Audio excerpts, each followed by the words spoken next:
Nellore we are హైస్కూల్లో పండుగ వాతావరణం నెలకొంది. గత ప్రభుత్వ హయాంలో మూతపడిన పాఠశాలను అధునాతన పరికరాలతో డిజిటల్ విద్యను అందించేలా రూపుదిద్దిన వీఆర్ హైస్కూల్ అడ్మిషన్లు ప్రారంభమయ్యాయి. అడ్మిషన్ల కార్యక్రమాన్ని మంత్రి నారాయణ లాంఛనంగా ప్రారంభించారు. అడ్మిషన్ల కోసం వచ్చిన తల్లిదండ్రులు, విద్యార్థులు పాఠశాలకు సకల సౌకర్యాలు కల్పించిన మంత్రి నారాయణను కొనియాడారు. మంత్రి నారాయణ సతీమణి రమాదేవితో కలిసి విద్యార్థులు, తల్లిదండ్రులను పరామర్శించారు.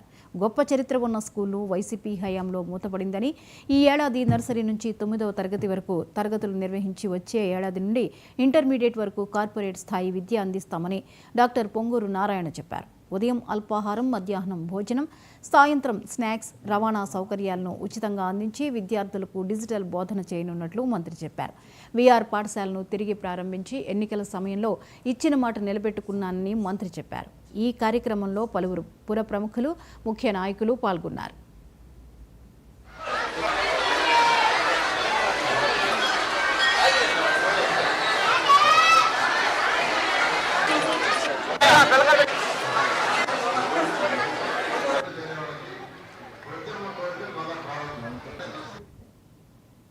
దాదాపు 1000 నుంచి 1050 వరకు అడ్మిషన్లు అంటే మనకున్న రూములు అవి దానికి ఇస్తున్నారు వాళ్ళు.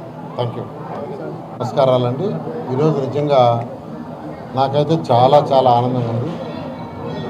ఈరోజు నా పుట్టినరోజు, కానీ ఈరోజు యాక్చువల్గా ఏదైతే వీఆర్ హై స్కూల్, నేను 6వ తరగతి నుంచి 10వ తరగతి దాకా ఏ స్కూల్లో అయితే చదివి ఈరోజు ఇంత ఉన్నత స్థితికి వచ్చాను, అదే స్కూల్ గత ప్రభుత్వం మూసేయడం జరిగింది. దానికి ఎలక్షన్స్ ముందు ఆ స్కూల్ని ఓపెన్ చేస్తామని చెప్పడం జరిగింది. మాట ప్రకారమే ఈ స్కూల్ని యాక్చువల్గా ఓపెన్ చేశాం. ఏదైతే ఆ స్కూల్ని యాక్చువల్గా ఈరోజు యాక్చువల్గా అడ్మిషన్లు స్టార్ట్ చేశారు. యాక్చువల్గా 12వ తేదీ స్కూల్ స్టార్ట్ కావాలా. అయితే ఈ స్కూల్ ఏదైతే ఎన్సీసీ వాళ్ళు కావచ్చు, మా పిల్లలు, నా కుమార్తెలు, తల్లుళ్ళు, వాళ్ళు ఎవరైతే దీంట్లో ఎన్సీసీ వాళ్ళతో అసోసియేట్ అయ్యి ఈ స్కూల్ని పూర్తిగా ఒక ఇంటర్నేషనల్